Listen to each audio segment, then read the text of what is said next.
জয় গুরু বন্ধুরা, আমার চ্যানেলে বিউটিস কিচেনে আপনাদের সবাইকে স্বাগত। আজকে আমি আপনাদের দেখাবো ফ্রাইড রাইস করে। তো দেখুন, আমি ফ্রাইড রাইসে এখানে আমি গাজর কেটে সুন্দর করে ঝিঝির করে রেখে দিয়েছি। এখানে আমি বিনসটাকে ভাজা হয়ে গেছে, কেটে ভাজা হয়ে গেছে। এখানে মটরশুঁটি দিয়ে দেবো, মটরশুঁটি। এখানে আমি কিশমিশ রেখেছি। আমি কড়া বসিয়ে দিয়েছি, কড়া তেল গরমে কড়া দিয়েও দিয়েছি আমি গাজর ভাজতে। দেখো এখানে গাজর হচ্ছে, সাদা তেলে আমি কিন্তু গাজরটাকে ভাজছি। এই যে এভাবে সাদা তেলে ভেজে নেবেন গাজর, বিনস।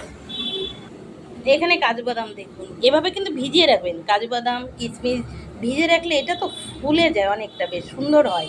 এটা কিন্তু চিনসে হয়ে যায় তো শুকিয়ে, এটাকে ভিজালে ফোলে, এটাকে খেতেও ভালো লাগে। তো দেখুন, এই যে দেখুন বন্ধুরা, এখানে চাল আমি ভিজে রেখেছি 1 থেকে 1.5 ঘন্টা অলরেডি হয়ে গেছে। 2-2.5 ঘন্টা হলে কোনো অসুবিধা হয় না। ফ্রাইড রাইসের চাল যত ভিজবে তত ভালো হবে, কারণ ভাতটা খুব সুন্দর হবে। আর চালটা ভিজলেই ভাতটা ফুলে ভালো এবং বড় হয় চুল। এভাবে কিন্তু ভিজিয়ে রাখবেন আপনারা, 2-2.5 ঘন্টা ভিজিয়ে রাখবেন। এতে কোনো ক্ষতি হবে না, ভাত নরম হবে না। এবং ভাত বসানোর পর আমি বলে দেবো সেটা কি করলে মানে ভাত নরম হয় না। দেখুন বন্ধুরা, এখানে আমি গাজর ভাজা হয়ে গেছে। এবার আমি গাজরটাকে নামিয়ে নেব। দেখুন বন্ধুরা, আমি যে বেছে রেখেছি মটরশুঁটি, আমি সেই মটরশুঁটিটা একটু ভেজে নিচ্ছি হালকা করে, যেহেতু ফ্রাইড রাইসে দেবো। এবার আমি নামিয়ে নেব।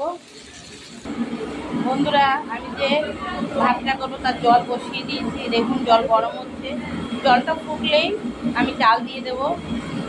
দেখুন বন্ধুরা, ফ্রাইড রাইসের চাল কিন্তু আমি দিয়ে দিয়েছি, ডবল ফুটছে। আমি দিয়েছি তেজপাতা, দারচিনি, এগুলো দিয়েছি। আর এই ভাত যাতে জড়িয়ে না যায় তার জন্য দিয়েছি সাদা তেল। দেখেছেন এই যে কি সুন্দর হচ্ছে, ডবল ফুটছে।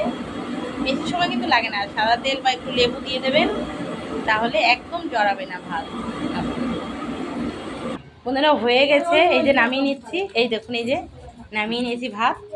ভাত হয়ে গেছে, দেখেছেন একদম ঠিকঠাক হয়ে গেছে। দেখেছেন ভাত কিন্তু একদম শক্ত শক্ত থাকবে, আবার একদম নরমও হবে না।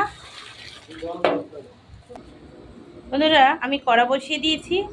তো এখানে তেল দিয়েছি, সাদা তেল। এতে একটু কাজুটাকে একটু ভাজা হবে। দেখুন কিশমিশ দিয়েছি, এই যে কিশমিশ দিয়ে দিচ্ছি। কিশমিশ ভেজে একটু ভেজে নিলে বেশ কিশমিশগুলো একটু সুন্দর ফোলে। দেখুন, দেখেছেন কি সুন্দর হয়েছে, চিমচে ভাবটা থাকে না। এবার নামিয়ে নেওয়া হয়ে গেছে। দেখুন বন্ধুরা, কি সুন্দর হয়েছে। দেখুন, কেউ বলবে এটা কিশমিশ। দেখুন বন্ধুরা, আমি কড়াইতে সাদা একটু তেল দিয়ে ভাতটাকে বসিয়ে দিয়েছি। তো এই দেখুন, এই যে আমি ঘি দিয়ে দিচ্ছি, ঘি দিয়ে দিয়েছি। ঘি দিয়ে এবার নেড়ে চেড়ে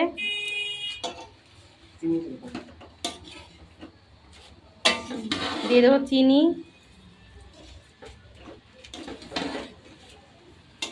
এবার চিনি নেড়ে চেড়ে দিয়ে দেবো সবজি, দিয়ে দেবো সবজি। এই যে গাজর, বিনস, মটরশুঁটি একসঙ্গে করে রেখে দিয়েছি। তো এটাকে এখন জড়িয়ে নিচ্ছি।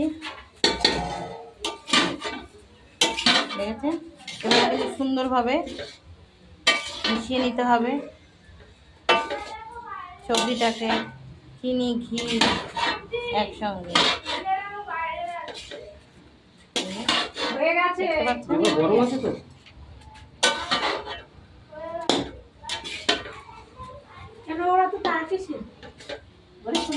বন্ধুরা, ফ্রাইড রাইস আমার হয়ে গেছে। এবার আমি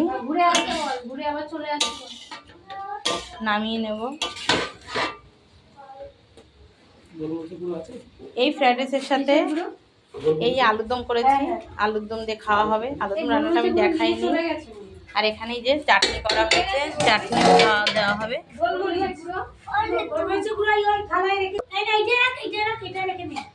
তো আমার এই রেসিপিগুলো যদি ভালো লেগে থাকে তাহলে please please please like, share, comment করতে কিন্তু ভুল করবেন না। সাবস্ক্রাইবটা করে দেবেন। জয় গুরু।